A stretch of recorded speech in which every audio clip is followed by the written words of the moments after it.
Welcome, everyone. Today, we are mastering context window management. We will explore how to prune long conversations, manage token limits, and prevent your AI from losing track of its primary goal during extended, complex tasks. Let's get started. Let's begin by defining the context window. Think of the context window as Claude's short-term working memory. Because API interactions are inherently stateless, every time you send a new message, you must resend the entire conversation history. The basics of this process mean that token usage grows linearly with every turn.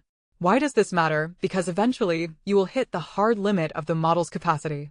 But even before hitting that cap, a massive, unmanaged context window can reduce the model's focus. How do we fix this? Through context management specifically, by pruning and condensing the history so Claude retains the critical goal without the conversational bloat. This flowchart illustrates the input-output flow of the context window. On the left, your system prompt, historical conversation history, and the new user message all feed directly into the context window. Claude processes this combined payload and generates a new assistant response, which is then appended back into the conversation history, creating a continuous loop of accumulating tokens. Now we must address the primary enemy of long-running tasks, context rot. What is context rot? It is the degradation in an AI's accuracy and recall when its memory becomes overloaded with noise. The basics are simple. More context is not always better. Why? If you spend 20 turns debugging a script and feed all those failed errors back to Claude, the context becomes polluted. The model might accidentally draw upon the failed logic instead of your core instructions. When does this happen? You'll recognize it when Claude starts forgetting your initial system prompt or begins repeating old mistakes. To prevent this, we must actively prune the context, ensuring only the highest signal information remains in the AI's working memory. Look at how token load affects performance in this diagram. As the linearly growing context reaches the decision node, an optimal size yields high signal and focus. However, if the size becomes overloaded, we hit the red node, context rot. This branches off into severe issues like instruction forgetting, logic hallucinations, and massively increased latency and cost for your application. If you are using an agentic interface like Claude Code, you have powerful manual pruning tools at your fingertips. What does this mean? It means you don't have to wait for the API to hit a limit. You control the memory footprint. The basics involve commands like /clear to completely wipe the chat history and /compact to summarize it. Why do this manually? Because you know best when a task is finished.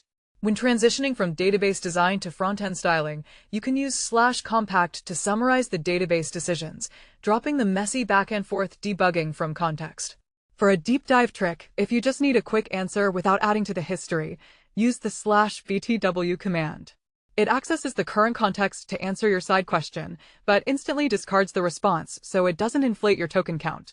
This decision tree represents manual context management. From a long session, you choose your pruning action based on your needs.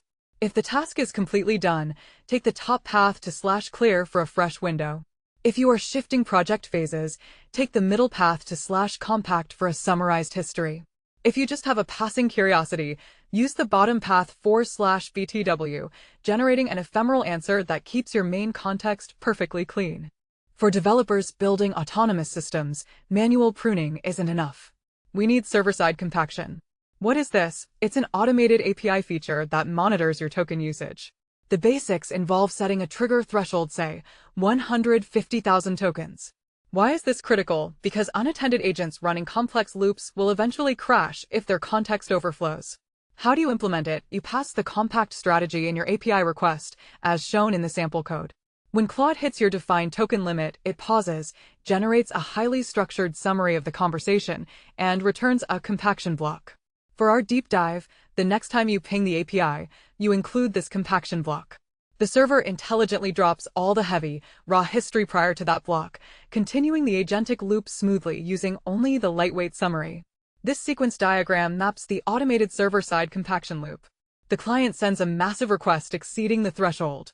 The API detects this, intercepts the request, and generates a conversation summary. It then returns a compaction block back to the client. In the very next turn, the client passes that block back, allowing the API to safely drop the old, heavy history and proceed using only the condensed summary. Sometimes, a full summary loses too much granular detail. This is where fine-grained context editing comes in. What is it? It's the ability to surgically remove massive, high-cost elements from your history without summarizing the actual conversation. The basics involve clearing old tool results or extended thinking blocks. Why choose this over compaction? Imagine your agent scraped a massive web page 3 turns ago. You don't want to summarize your code discussions. You just want to drop that giant web payload. How do you do it? You apply the clear tool uses strategy, telling the API to only keep the last 3 tool results, as seen in the sample code. For a deep dive, you can even use exclude tools to whitelist specific actions. This means you can automatically drop massive web searches while permanently preserving the precise schema of a database query. Let's trace the state changes during context editing. We start with a bloated context containing massive tool payloads. When tokens exceed the limit, we enter the context editing state. This splits into 2 surgical actions, dropping old tool results or dropping heavy thinking blocks. Both paths converge back to preserved chat history, giving us a final state of a precise, lean context window without losing the conversational nuance. Pruning context is essential, but if done poorly, it destroys your cost savings. This brings us to combining pruning with prompt caching. What does this mean? It means ensuring your context management doesn't break your API cache. The basics: caching saves 90% on input costs, but if you summarize your entire prompt, the text changes and the cache breaks. Why is this bad? Because Claude would have to reread your massive system instructions from scratch on every turn. How do we solve this? We place a cache control breakpoint at the very end of your static system prompt. In our deep dive, this architecture means that when compaction triggers and summarizes the chat, the system prompt cache remains 100% intact. Claude reads the massive system prompt instantly from the cache and only processes the new, tiny compaction summary as fresh tokens.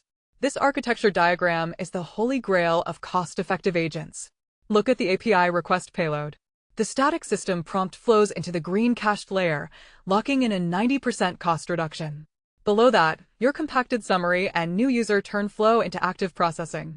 The LLM combines the frozen cache with the lightweight active processing, giving you infinite conversation loops at a fraction of the price. Let's apply these strategies to a real-time, highly critical use case, the long-horizon coding agent. The scenario: you deploy an autonomous agent to migrate a monolithic application to microservices. The problem is that the agent must read dozens of files and run bash scripts that output massive error logs. By step 15, the context window swells to 180,000 tokens. Without management, it will crash. Our execution: we configured the API with clear tool uses to only keep the last 2 test outputs and set server-side compaction to trigger at 150k tokens. The outcome is magical. At 150k tokens, Claude seamlessly summarizes the migration architecture, surgically drops the massive, obsolete bash logs from step 2, and continues coding. The value: your agent successfully completes a 50-step enterprise refactor without a single crash or logic hallucination. This journey map visualizes our coding agent's path to success. During initialization, the agent reads the codebase, pushing context to a safe 50k. We enter the danger zone when bash tests spit out massive errors, pushing context to the critical 150k threshold. But instead of crashing, we enter recovery. The API clears the old bash logs and summarizes the architecture, allowing the refactor to smoothly complete with a perfectly optimized 40k token window. To conclude, let's lock in our best practices for context management. First, use the memory tool. Pair your pruning strategies with persistent file memory, so Claude can save critical architecture facts to disk before the conversation gets compacted. Second, use the token counting API to verify your editing logic works before spending money on heavy generation. Third, always set safe thresholds. If your max limit is 200,000 tokens, set your compaction trigger around 150,000 to give the model room to actually generate the summary. Finally, for coding agents, rely on Git. If context is pruned, Claude can easily reorient itself by running Git status. Managing context is the key to building production-grade autonomous systems. I invite learners to like, subscribe, and visit quicktechie.com for premium certification prep, including Q&A banks, full ebooks, audiobooks, full-length training, and interview guides. Our final mind map synthesizes everything we've learned about context mastery. It rests on 4 pillars: compaction via APIs and CLI commands, context editing to surgically clear tools and thinking blocks, caching to place breakpoints for massive cost reduction, and external state, leveraging the memory tool, and Git commits to persist knowledge outside the fragile context window. Master these, and your agents will run forever.